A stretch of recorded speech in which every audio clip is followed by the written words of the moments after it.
ပြားရည်ပါတာတာကိုရင်နှွေးပူပူနဲ့ဘယ်တော့မှတွဲမတောင်းနဲ့နော်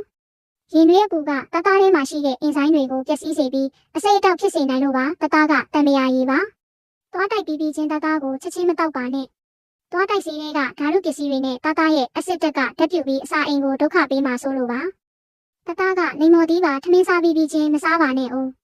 အစာချေစနစ်ကိုနှောက်ယှက်ပြီးအစာအိမ်ထဲမှာအစစ်တက်ကိုပုံများလာစေလို့ပါတာတာတို့ကိုစပွဲပေါ်မှာဒီတိုင်းအကြာကြီးပြစ်မထားပါနဲ့ပူနွေးတဲ့လေထုကဘက်တီးရီးယားတွေပေါက်ပွားလာစေလို့ပါမမကတာတာကိုခဲလိုက်ပြန်ရေဖြော်လိုက်ပြီးရင်နောက်တစ်ခါပြန်ခဲလိုက်နဲ့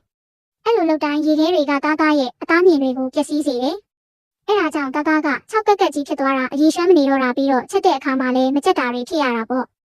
တာတာကိုနာကျင်အောင်မလုပ်ပါနဲ့တာတာကိုရေထဲနှစ်ပြီးအရေးဖြော်တာမျိုးလည်းမလုပ်ပါနဲ့အဲ့ဒါကအသားတွေကိုမာပြီးမဲသွားစေတယ်တာတာကိုထုတ်ပိုးမှုအကျက်ကြီးတွေထဲမှာမထားပါနဲ့တော့တာတာအသက်ရှူလို့မရဘူးအထဲမှာဆိုထိုင်းစာတွေများလာပြီးမှုတွေဘက်တီးရီးယားတွေမြန်ပေါက်လာလိမ့်မယ်